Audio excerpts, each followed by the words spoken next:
ये कहानी है भारत के एक छोटे से गांव रामनगर की, जहां धूल ज्यादा उड़ती थी और बारिश कम होती थी।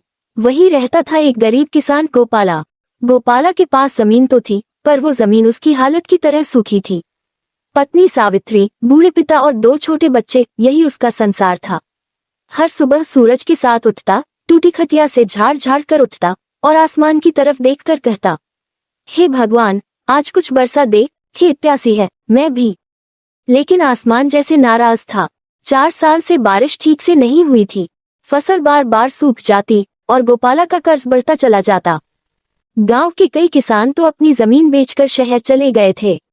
किसी ने रिक्शा पकड़ा, किसी ने मजदूरी, पर गोपाला नहीं गया। वो कहता, मैंने इस मिट्टी में अपने बाप का पसीना बहता देखा है, इसे छोड़कर कैसे जाऊं। हर दिन वही संघर्ष, 2 वक्त की रोटी जुटाना, बच्चों की आंखों में उम्मीद का दिया जलाना। सावित्री चुपचाप गोबर के उपले बनाती और गोपाला खेत में सूखी मिट्टी से बातें करता। कभी कभी गांव वाले हंसते, अरे गोपाला, तेरे खेत में तो अब घास भी नहीं उगती। वो बस मुस्कुरा देता, घास नहीं, उम्मीद जरूर उगती है। एक दिन उसने तय किया, इस बार चाहे जो हो जाए, आखिरी बार कोशिश जरूर करूंगा। उसके पास बस कुछ पुराने बीज बचे थे, सूखे, कमजोर। वो उन्हें हाथ में लेकर बोला, तुम ही मेरी आखिरी उम्मीद हो। फिर उसने उन बीजों को मिट्टी में बो दिया। ना पानी था, ना खाद, सिर्फ भरोसा था अपने भगवान और अपनी मेहनत पर। रातों को वो आसमान देखता, तारों के बीच कहीं बारिश की आस ढूंढता।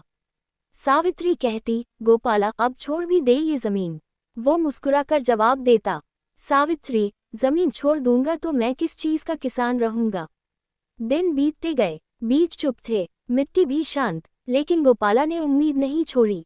हर सुबह वो खेत में जाता, हाथों से मिट्टी को सहलाता और कहता, चल बेटी, अब तो कुछ उगा दे। और फिर एक रात कुछ बदला।